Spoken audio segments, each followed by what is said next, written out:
Hi, Angela Wolf here, fashion designer and vlogger, and what sew-along would not be complete without a few pattern hacks. So in this one, I want to show you how to change this neckline to add buttons and a buttonhole. Now this neckline, I kept the exact same dimensions where it kind of opens a little bit, but let me show you how to make a closed one. So this is what we're going for. This opens and closes, so again, it's a placket, but you have the buttons and the buttonhole, it can be closed, and then you'd add all your collar like we did earlier. So the big difference, if you compare your pattern, is that instead of that angle, like I was doing, you would just have a line straight up.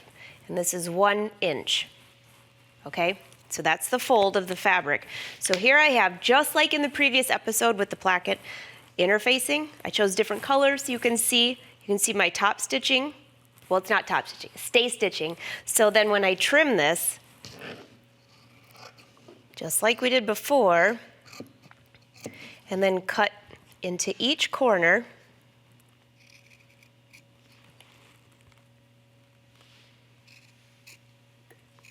go back over here and press this. So the big difference here is how you attach the placket at the bottom, how you measure your buttons and buttonhole. Otherwise, it's pretty close to what we did earlier. Give a little steam. All right. And I'm folding right along that stay stitching line. Again, this allows your stitching, when you add your placket, to be pretty straight. I'm never sure if it's perfectly straight, but it's pretty straight. And then just fold back that little bottom edge here. All right. Okay, so I have this ready to go. I also have my 2 plackets here folded in half, same as before. 2 of these that are cut just a little bit longer. Let's go to the machine. There's the raw edges. They match up to the raw edges here. I'm going to flip this around, line up those like this, and do a straight stitch. I'm just going to stitch right along the stay stitching line or the fold, whichever one is straighter, and go right to the edge of this triangle right here. Not through it, just to the edge.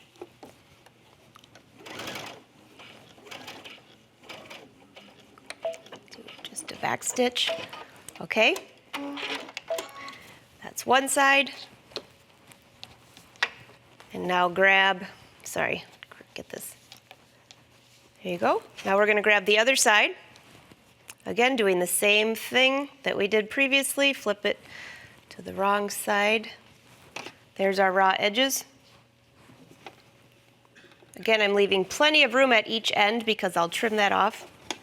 As I mentioned earlier, you don't have to do that. It just makes it easier, I think.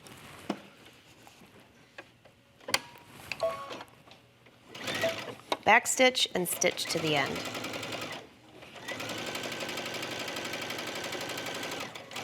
Now this is where the difference is from the last placket that we do. I'm going to go up here and mark my buttonhole and my buttons.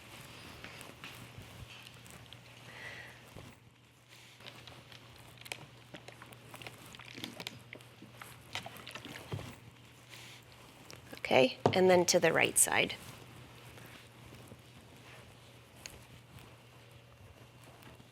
See how that lines up pretty good. So before you do your top stitching and you sew that bottom section like we did previously, this is where we're going to mark our buttonholes. So this is how, I always think of this with a top. It buttons like this for a woman. So this is the bottom where the buttons are going to go, and this is where the buttonholes are going to go. So I have this little contraption that will allow me, I know I want 3 buttons.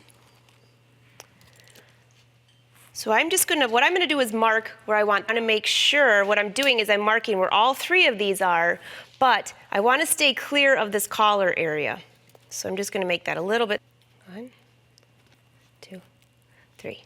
Now keep this in the same position and lay it to the side, because when we're finished sewing these button holes, we're going to sew all this together, and then the last step will be sewing the buttons underneath. All right, now because this isn't sewn at the bottom, I've got this huge area to allow me to sew a buttonhole. I think that's much easier than having it all sewn together. So I'm lining up this chalk mark right here with this red line. If you can see that in the foot. So let me slide this over and then I'll move my hand out of the way.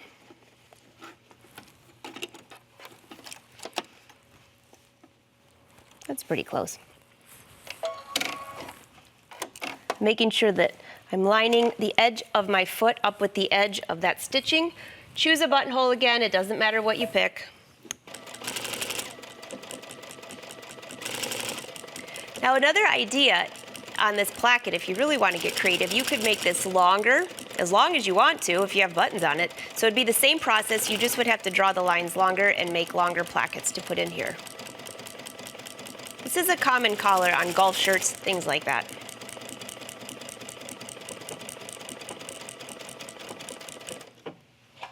All right, one is done, finished. Let's move on to the next. I'm just sliding down, there's my chalk mark. The most important part is to make sure that that pressed edge is straight. Otherwise your buttonholes will all be crooked. Now I'm using, don't fret if it's not just right.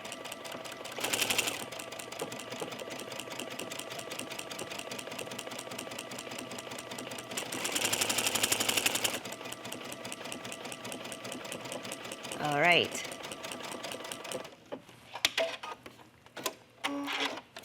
And one more. I'm sure you don't need to watch me sew 3 buttonholes, but there's a reason for this because then when I line all this up with the buttons, you'll understand how I'm doing that. Actually, buttonholes are so much easier to sew nowadays.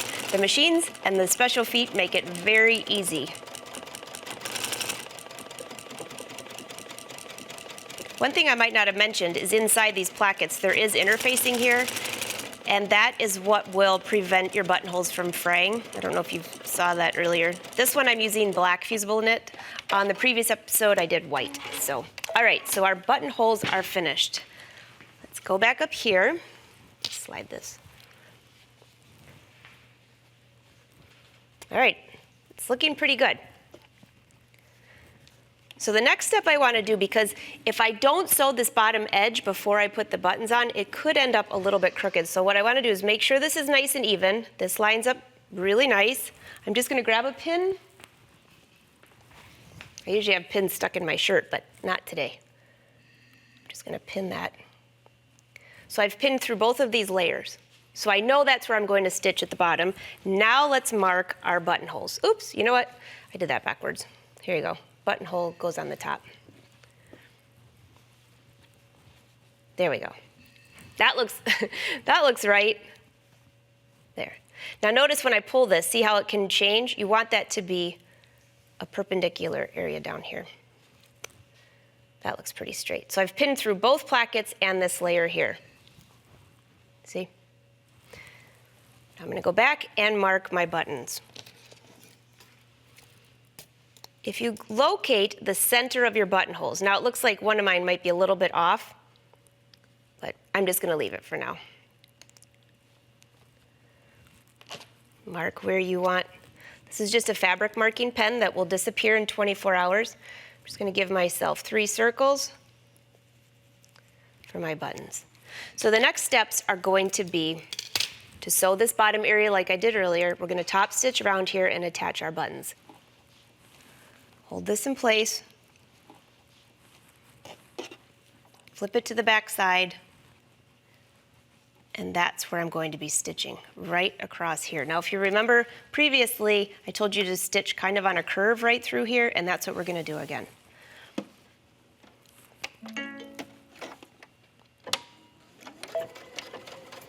And I'm using white thread so you can see this, and then I'll stop so you can fabric of the garment side up so you don't actually cut something that you don't want to cut.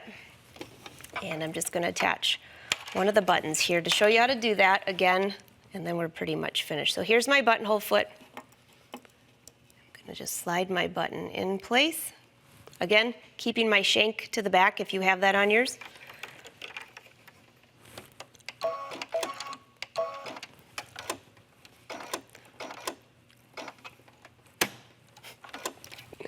Slide that into place. All right, go to your button your button stitch, which actually lowers your feed dogs and slides your button in place. I'm putting my button on where the stitching goes this way, and that will match how the buttonhole is. Do it by hand first to make sure your needle goes through the right holes.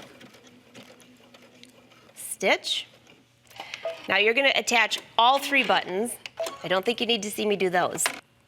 When you're doing your top stitching, you need to be careful that you don't accidentally sew these 2 together. So I'm pushing it out of the way to start.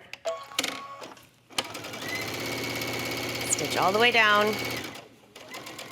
And then I stop. And I'm going to just lift this up, slide the bottom of the placket underneath. Now, this is when you would button them in place, by the way, if you had them. Go this down. Now you're stitching through both plackets and the garment.